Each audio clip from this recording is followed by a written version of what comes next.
Well, it's good afternoon from the UK and welcome to this MEF webinar where we're getting under the skin of IoT in the enterprise. I'd first like to introduce myself. My name's Andrew Parkin-White. I'm Programme Director for IoT at MEF and I lead MEF's activities in this sort of area. For those of you that don't know MEF, we're a global trade body that promotes industry opportunities. We're a membership organization and we operate through working groups, knowledge sharing and ecosystem interactions such as webinars like this and events. So today's webinar is going to run for around 45 minutes. It will be recorded and you'll be able to share the recording with colleagues, and we'll be writing up a blog and links to follow the webinar. At the bottom of the screen, you'll see a Q&A button for questions. You can submit questions to the speakers today and we will attempt to answer them. Please do ask questions throughout, whether it's for clarification or whether there's a particular point you'd like us to discuss. We're happy to try and answer to the best of our abilities. So I'd like to now introduce my co-panelist for today, Phil Todd, who's the co-author of this report and has done a lot of the analysis. So I'll let Phil introduce himself and tell you a little bit about his experience. Thank you, Andrew. Hello, everybody. As Andrew said, my name is Phil Todd. I'm an independent analyst and contractor, and I work with Andrew on a number of these reports and programs.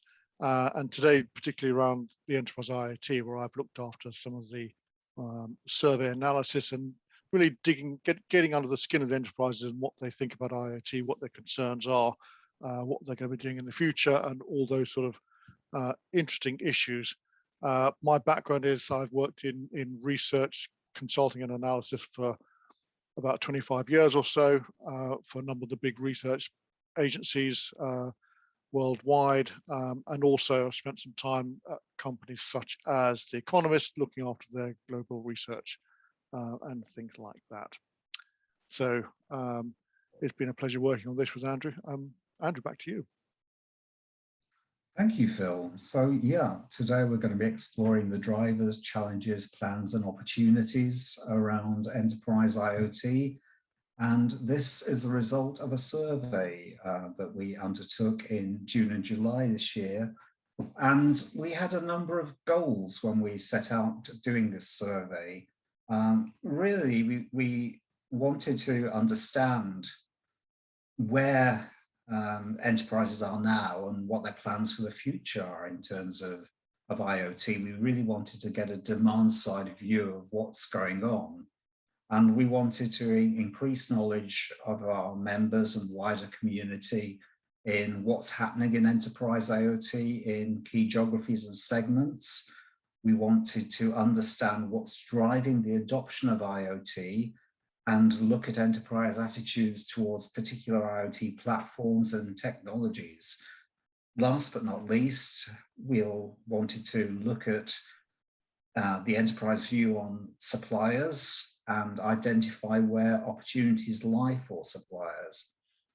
So we've got quite a lot of slides to get through today, and we're really giving you a whistle-stop tour of what's in the research. The report is available to download, an executive summary for non-members and a full report for members. And we also have for members data tables, which provide the depth on each of these questions where we can provide the headlines during this particular session. So the scope of today's discussion, we're going to be looking at what are the business drivers for IoT deployments, the number of IoT implementations in progress currently, those that are being planned, and the connectivity technologies that are being used. We're going to look at the appetite for innovation in IoT. Look at the impact 5G will be in the marketplace, and just who organizations trust for their IoT services.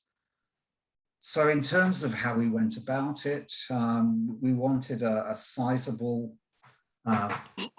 presentation of enterprises. So we spoke to 450 enterprises in 9 key global markets, and those included Brazil, France, Spain, Germany, the UK, South Africa, Indonesia, India, and the USA.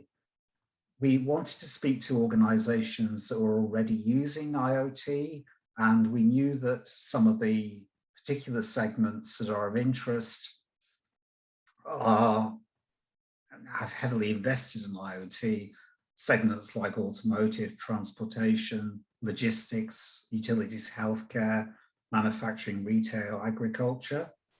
And we segmented our sample not only by country, but also by vertical business and by company size.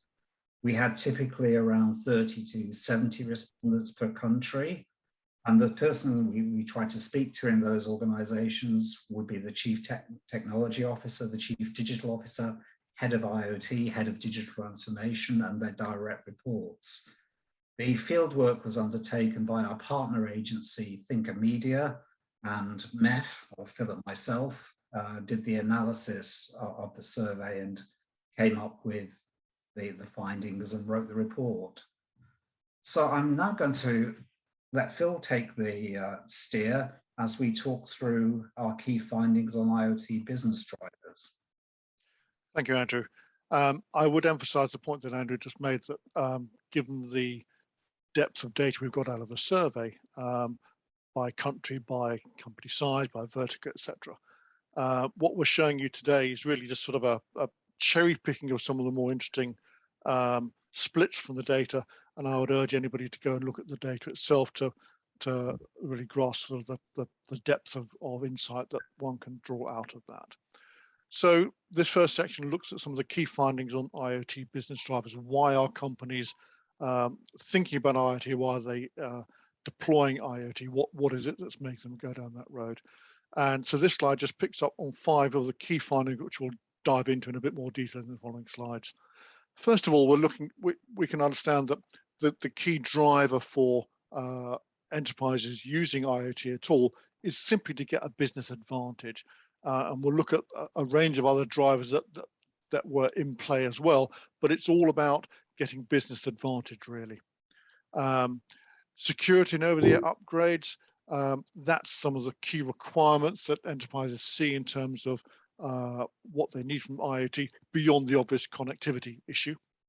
What are the concerns that they have? It's really all about avoiding hacking. That is the most important security challenge that they have in relation to IoT. Innovation is interesting. We talked to them on a number of questions around this concept of innovation. And we'll look at it as we go through it. So it's a little bit of a thread running through some of these slides. Companies quite like to feel they know what they're talking about with IoT, and a good proportion, 16% globally, feel that they would class themselves as really quite expert innovators. It varies by sector, by country, and so on.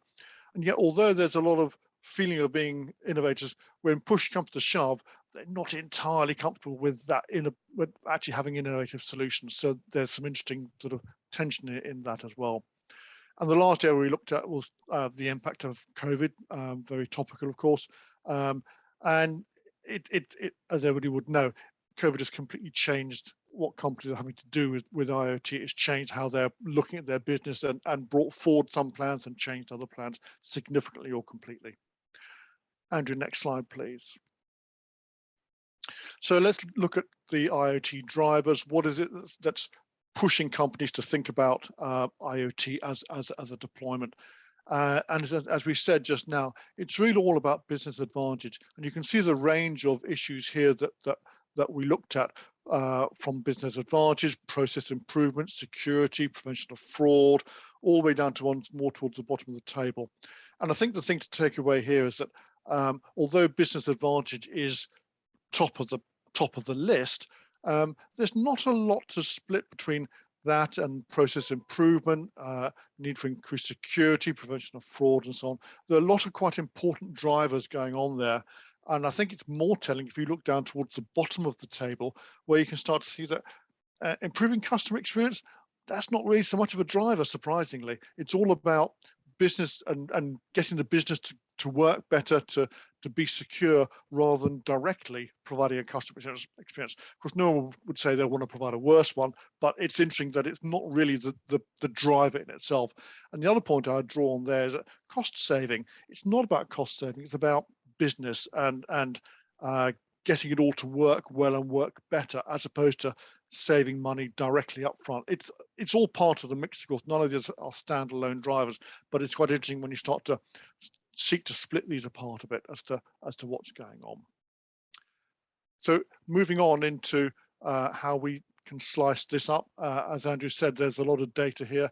This gives you starts to give you a look at it by company size. So we've done this in the form of a heat table where green tends to be higher scores, red tends to be lower scores, as usual with these sort of tables.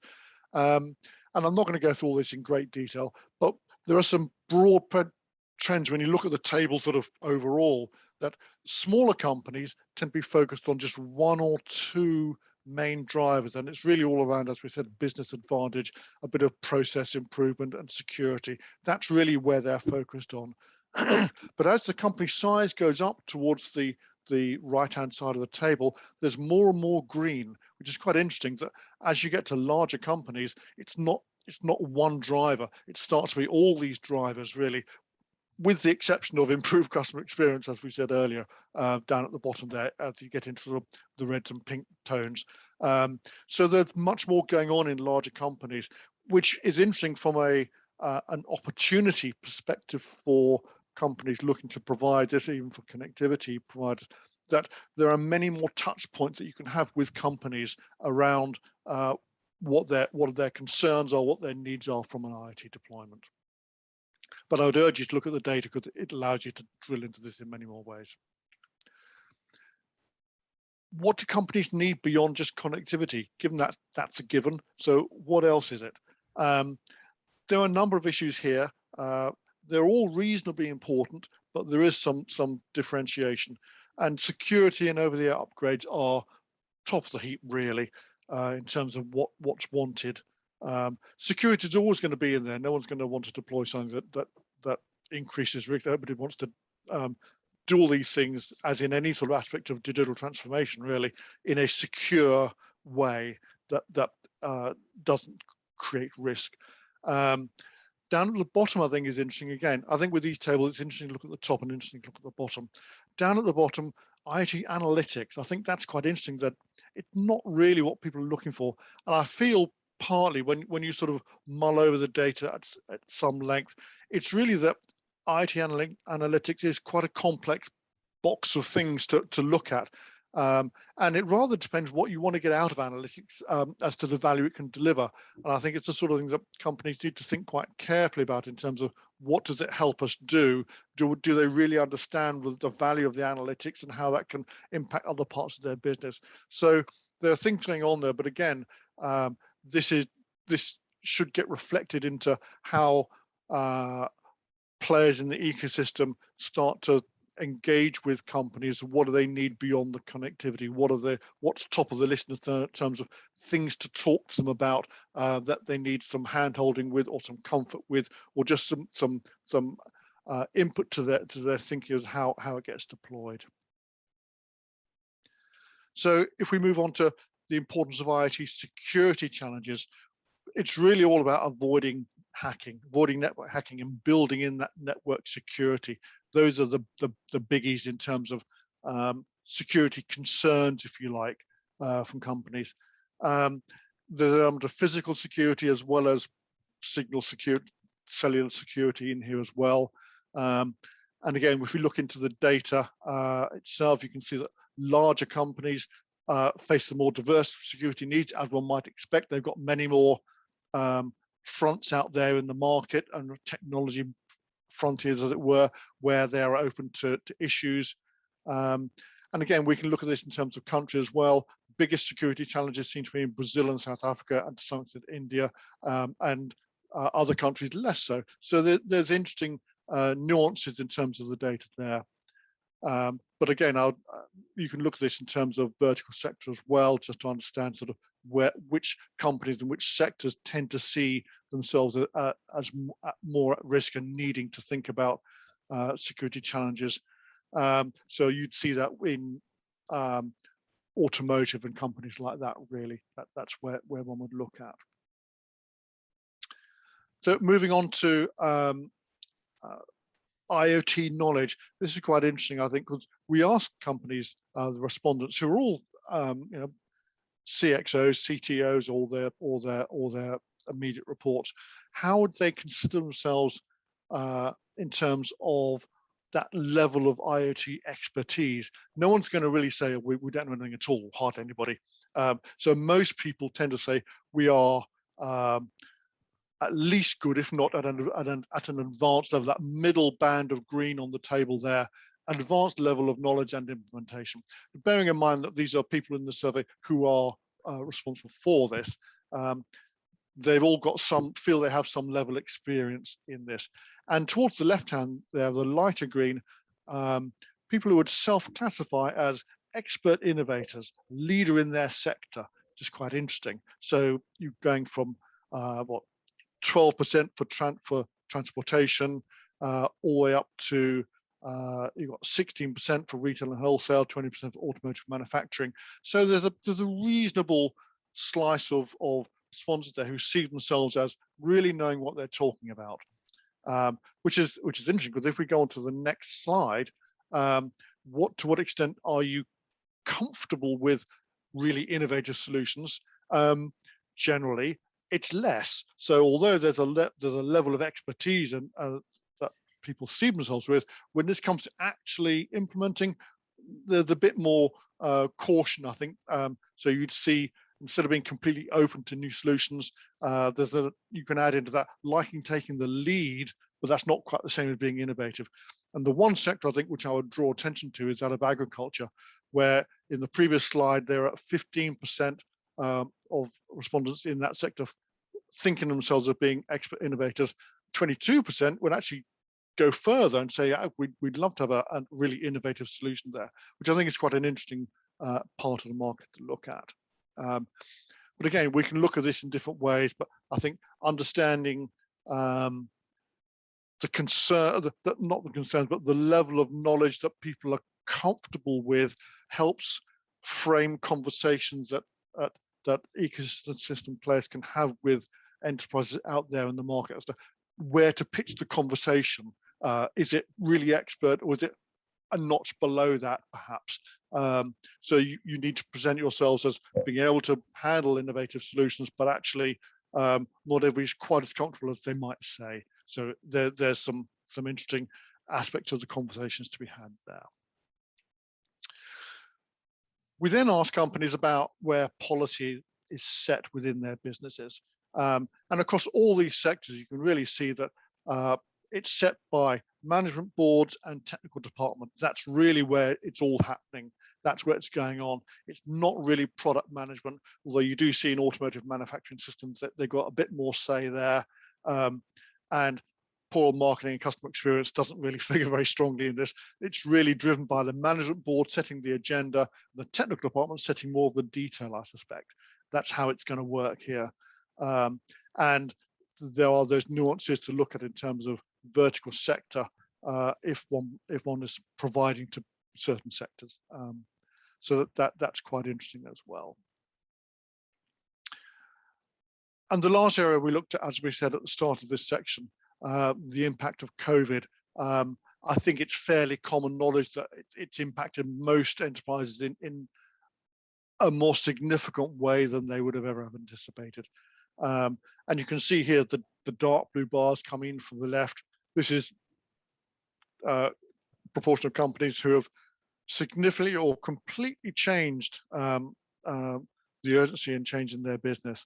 And we're going, from 60s up to 77% or higher, 88% in Brazil. This is by country, and we can also analyze it by vertical sector as well. So you can see that in healthcare and manufacturing, both aspects of transportation, They are the four sectors that are most affected by COVID and have really had a lot of their plans significantly or completely changed by having to react to what's going on in the market.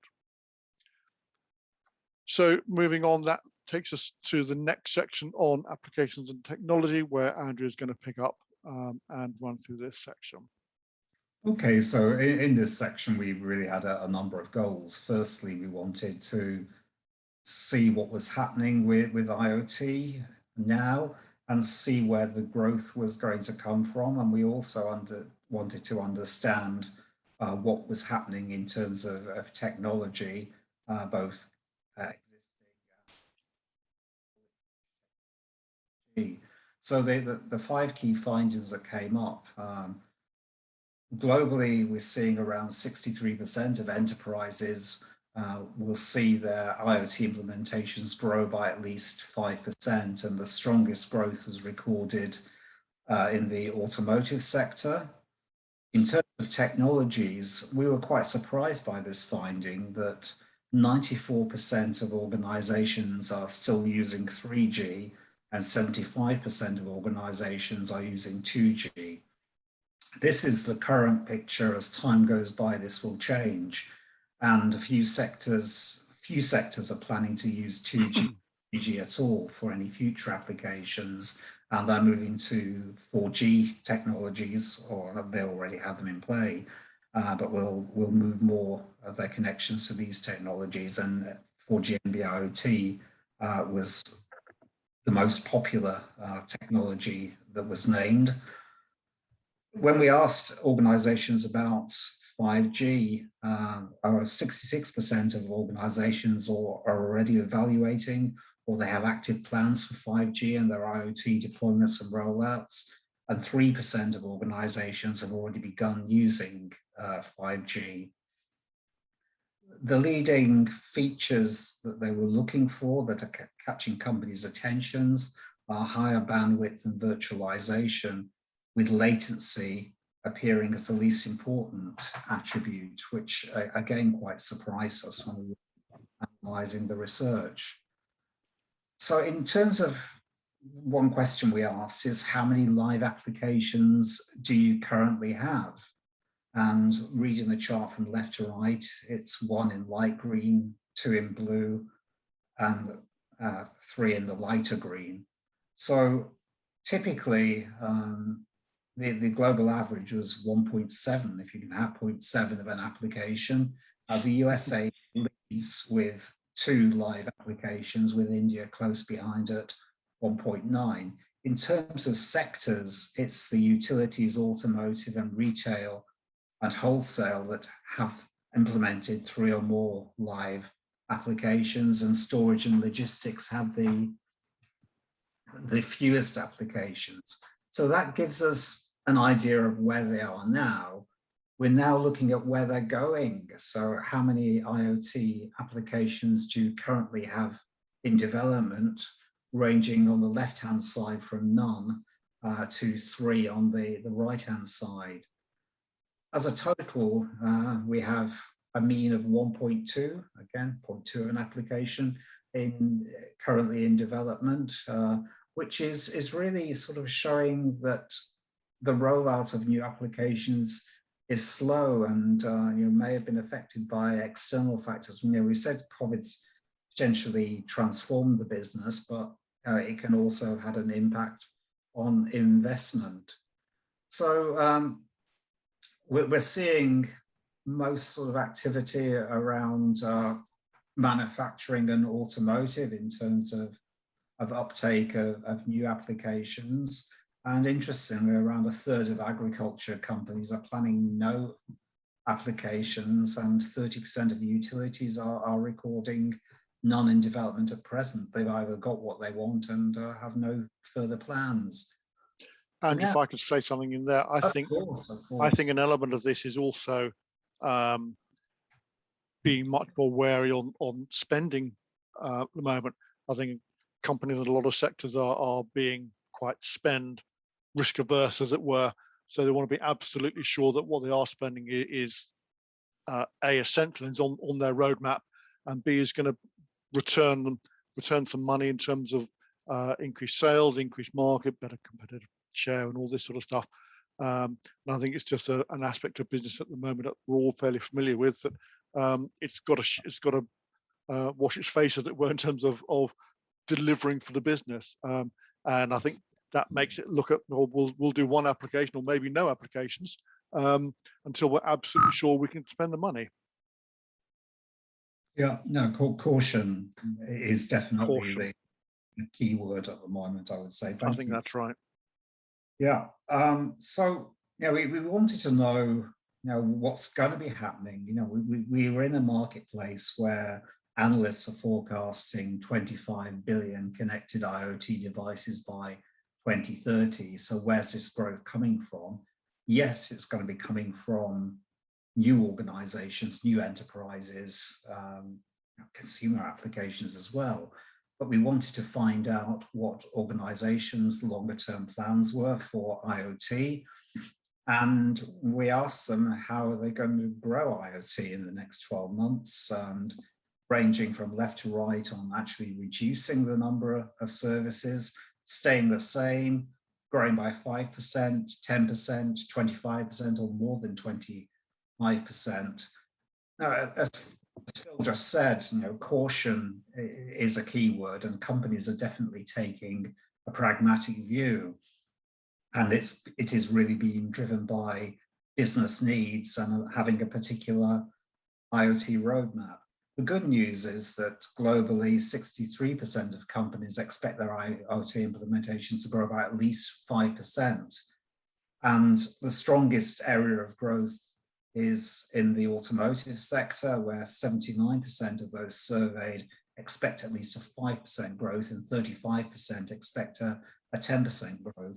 So I think we can take some positives out of that there is potential growth among companies that are already established IoT systems and might be cautious and might be pragmatic, but they're definitely moving ahead when they can see the business advantage.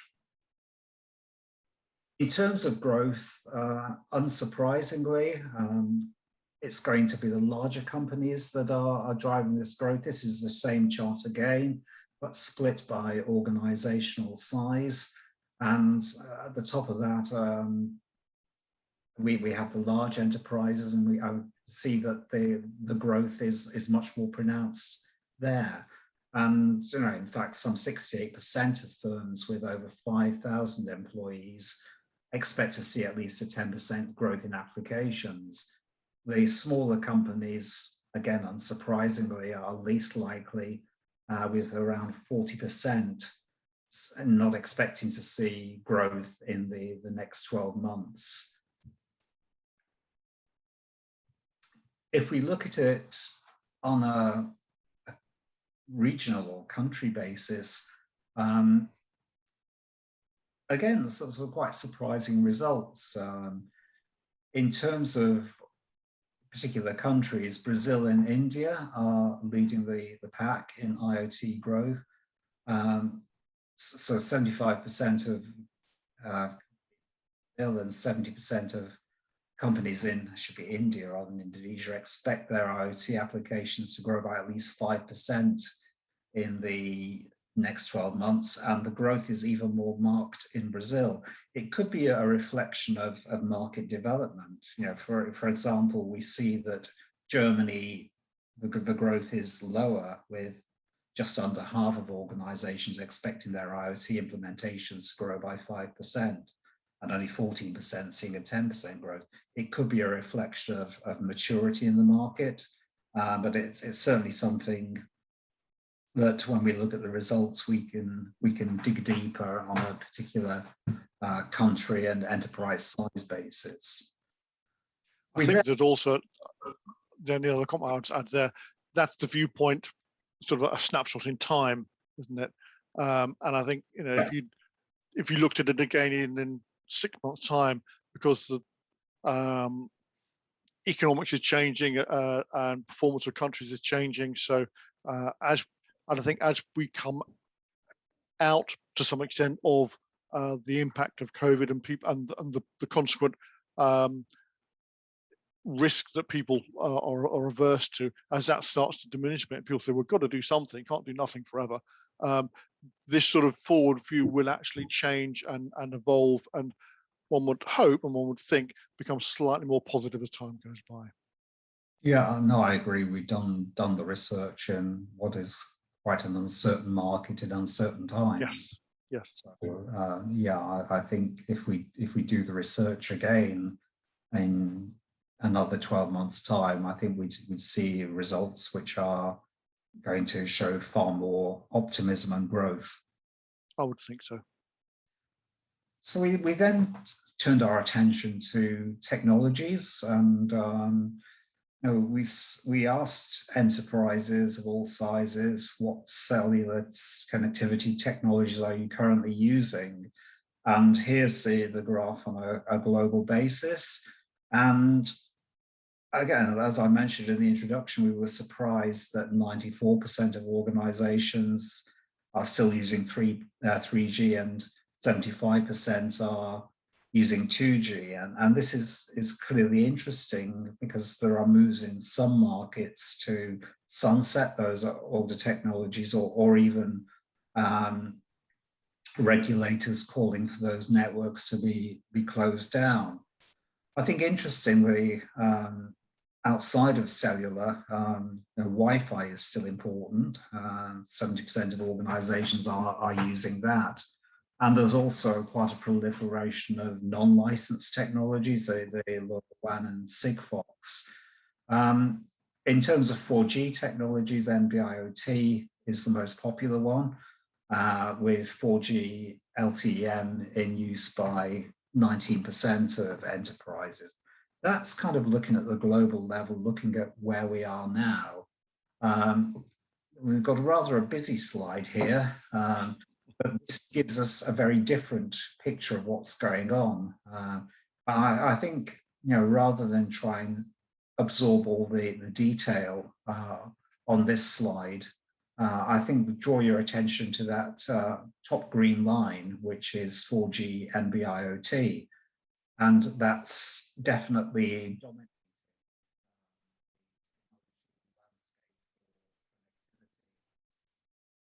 what we're planning to use. And in terms of leading, it's South Africa that's planning to make most use of that technology. And across the board, it's followed quite quickly by 4G LTE-M, Cat-M1. So we see that the NB-IoT is leading in almost every country in terms of plans technology. The exception is in Indonesia. If we look down towards the bottom of the chart, we see a much more mixed bag of technologies there. And 4G is already growing quite extensively in France, the UK, and Brazil. And again, we can cut these charts in a number of different ways. We're looking at it by country here. We can look at it by sector, and we can look at it by enterprise size. And I think one of the key messages coming out for me here is that there's this proliferation of technologies out there. And I think enterprises, while they may understand IoT very readily, they want to know that the supplier can offer a good route map through these technologies to help them transition from the older legacy technologies to the newer ones. And that does bring in some key considerations. If somebody has an application running on a 2G or 3G network, there is considerable time and cost involved in changing out for a chip that's supporting a different technology. So those are considerations that the enterprise will have to be looking at. And I think suppliers can help enterprises through this journey. We also asked how many connected modules you have for IoT at present. And again, looking at it on a country level, going from left to right, it's under 100, which again is very low, up to over 5,000 on the right-hand side. And we've seen that companies like Brazil and Indonesia seem to have the most connected modules, whereas Germany and Spain have the least connected modules. Interestingly, storage, logistics, and supply chains are saying they have less than 100 connected modules on average. By contrast, retail and wholesale, healthcare, automotive manufacturing lead the way, with quite a few companies in this area having more than 5,000 connected modules. We also asked the question about IoT roaming. And again, this kind of created a mixed picture. We asked how many roaming connections you have and how they will change in the next 12 months. And across the board, we saw that roaming connections were varying, or their estimates were varying between 5 to 10% of total connections. In terms of roaming, surprisingly, it was the USA and Indonesia that reported most roaming connections. That draws the immediate conclusion from the data that most connections are not roaming. But this seems a little bit at odds to some of the work that MEF has been doing in the roaming space, where we think that figure is quite a bit higher, more in the sort of 15 to 18% brackets. And the conclusion we're sort of drawing from this is that enterprises don't necessarily know when connected devices are actually roaming, or what is a roaming device, and they may well be underreporting this figure. In terms of the outlook, it looks to be remaining relatively more or less stable, with around 80% of companies worldwide expecting no change to their level of roaming connections in the next 12 months. We are seeing growth in certain markets, as you can see from the chart. We then wanted to find out about 5G, and we wanted to ask businesses whether they're using or plan to use 5G as a cellular solution. So the chart here goes on the left, no plans at all. We'll consider some point in the future, evaluating as a potential technology, active plans, and already using 5G. And no, I think this has given us quite a startling result. Around 78% of companies in Germany are evaluating or actively planning to use 5G for IoT applications, and a further 4% in Germany said that they're already using applications. That figure of already using is higher in France at 8%, and hovering around 4%, 3% in the USA and the UK. At the other end of the scale, Indonesia has around 23% of companies that have no plans at all around 5G, and they'll just consider it at some point in the future. The overall picture is that 66% of companies, if you're looking at the bottom line, the kind of total global picture, are evaluating or have active plans for 5G in their IoT deployments, and a further 3% have already been using IoT. In terms of sectors, the most active are automotive manufacturing and the utilities. At the other end of the scale, less than half of companies involved in agriculture are looking at 5G for their IoT applications. Probably simply no need, given the nature of the communications they do. We then wanted to find out what the key benefit of 5G was, and we asked them to rate the following benefits on a scale of 1 to 5.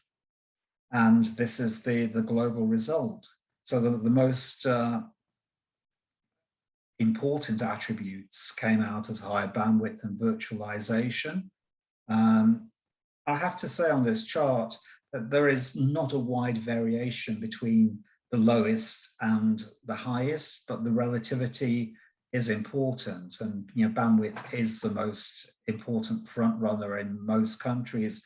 We can also see that private networks are becoming very interesting to the marketplace. Higher bandwidth seems to be of most interest to utilities and healthcare. We can also see that virtualization is of interest to non-automotive transportation and also to utilities. So I'm now going to hand back to Phil, who's going to talk to you about partner opportunities.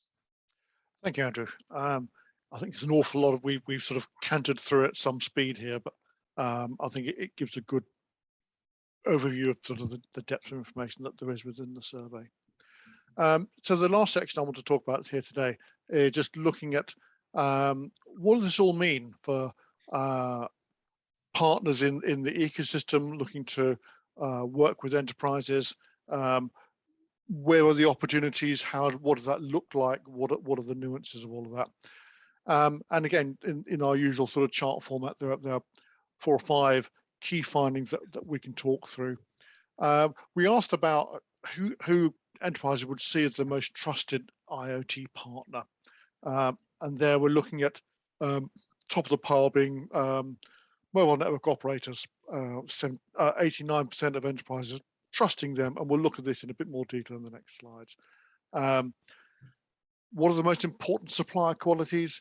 It's providing support and being able to support technical innovation. Those are the 2 big things that enterprises are looking for in their suppliers. Only 28% of organizations actually cite cost as a driver for their choice of supplier. Now, we all know cost is never not an issue. It's always in the mix somewhere.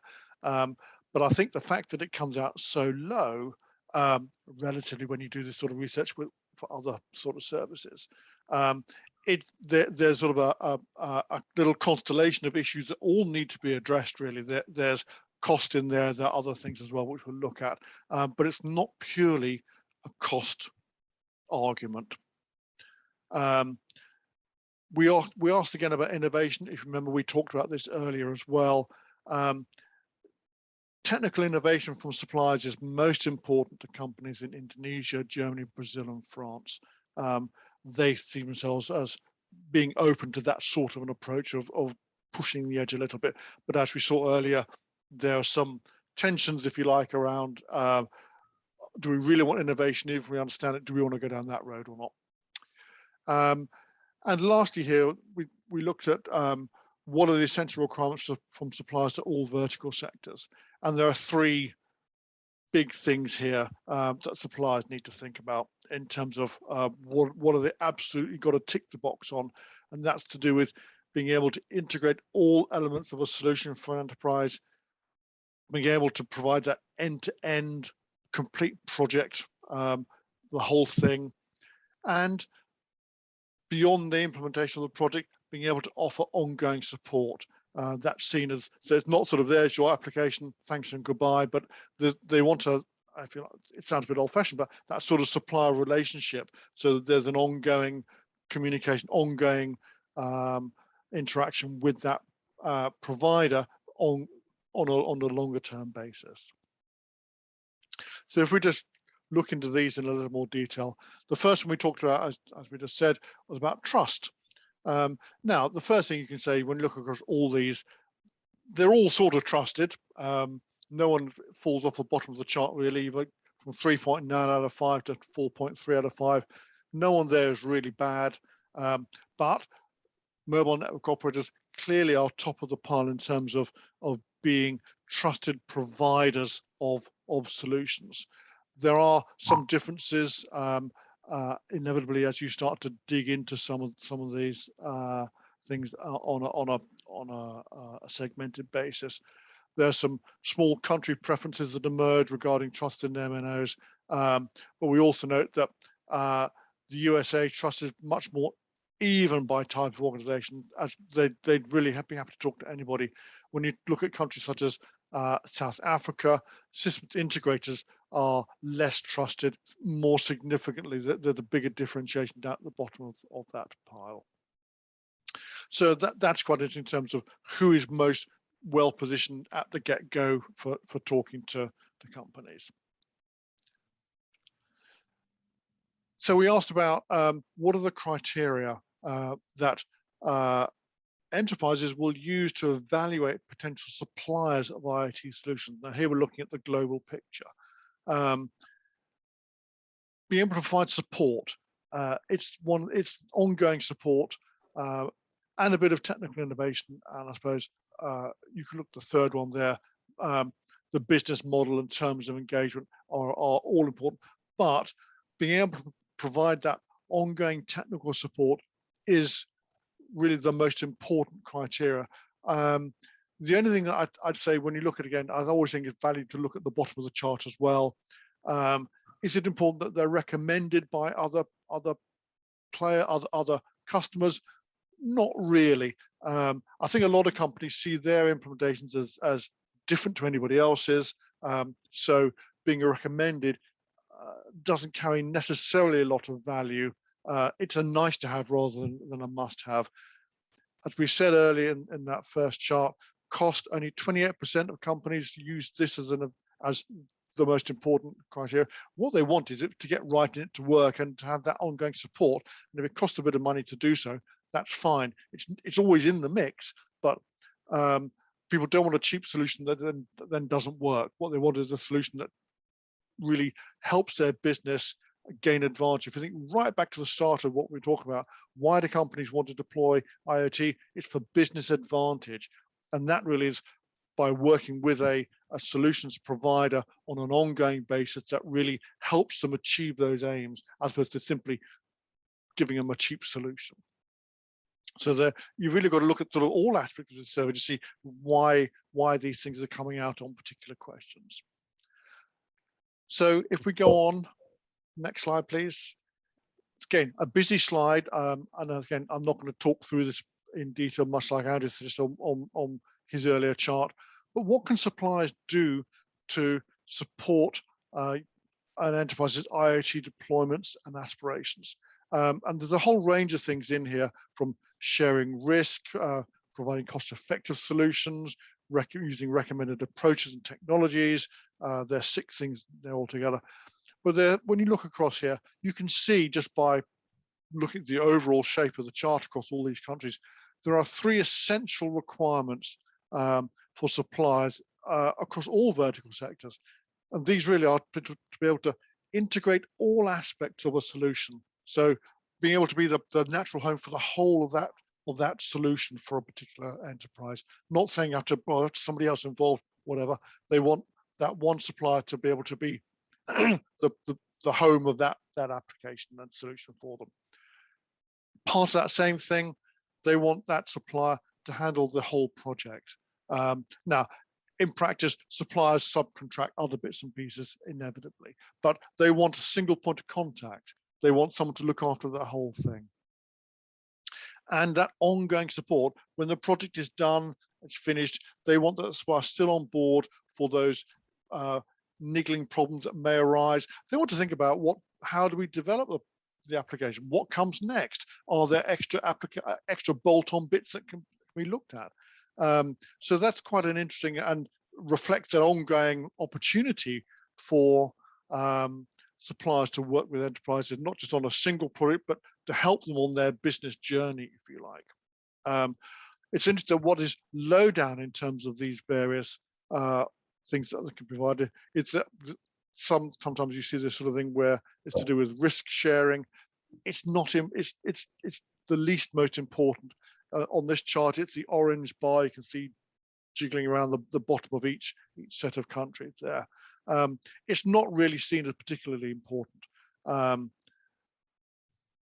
Offering a recommended technology, again, companies want a technology that is most suited to their particular application, rather than just finding one that's worked well in previous applications that may not be quite so relevant. So it's finding the right technical solution for that application and managing the whole thing through from end to end and beyond, so that the provider becomes part of that enterprise journey, if you like. So there's a range of things going on there, but when you look at the chart, you can clearly see there are some things that are universally important. Next slide, please. I think that's... Well, is that it? Are we off the end? We are. We are. So yeah, we've taken you on a very rapid tour of what is quite a complex report. So we covered around 20 different areas in the research, and as I said, we spoke to 9 countries and 6 sizes of enterprises. So there's quite a lot of data, and the devil is in the detail, as they say. So yeah, full reports available to MEF members along with the data table, split by those categories. An executive summary is available to non-members. You can download those on the MEF website. If you want any more information about IoT at MEF, or more information on this survey, or would you like to discuss it, do contact me. I can be reached on Andrew at mobileecosystemforum.com. So we hope you've taken in what we've spoken about today. And as I said at the start, the recording will be available on the MEF website in a few days' time. And we'll also write a short blog around what we've talked about today. So I'd like to thank you for joining Phil and myself, and wish you a pleasant rest of the day. So goodbye from us.